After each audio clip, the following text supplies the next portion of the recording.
All right, everyone. So we're going to be talking about shading. Personally, I like to start with the dark shades first, so the dark parts first and all those shadows. But you can start with the light parts. If you are heavy-handed, I would go with the shadows first. If you are light-handed, I would go with the highlights first. When you're doing the lightest parts, you're going to almost do no color or no value on there. You're going to try to keep it as light as you can.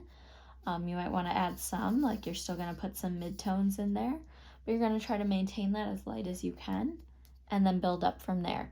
So you have either, you can start with the darks, you can start with the lights, or you can do a nice kind of mid-tone on most things and then build up from there. So if you need to make it darker, you can build up from there. So there's a few options. When you're shading, you want to also pay attention to texture.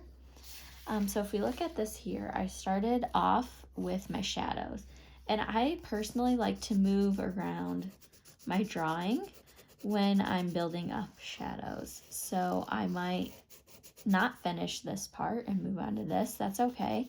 It's good to kind of move around. And then also I like to kind of hold my pencil a little bit farther back while I'm shading.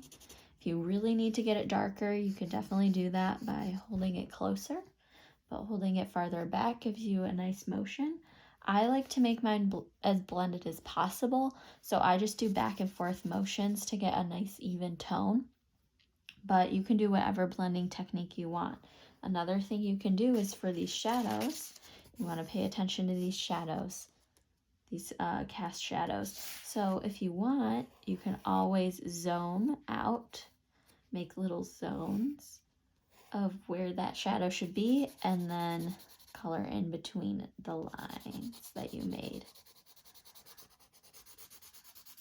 Okay, so you just want to keep building it up and layering those colors. So once I get, this, maybe I don't think this is dark enough, even though I already made it quite dark, I can just go over it again and build it up. Maybe I think it's too light, or sorry, maybe I think it needs to be lighter. I can actually just take an eraser and erase whatever I need. So I'm just building it up or reducing wherever you need and figuring out that style that you want to do.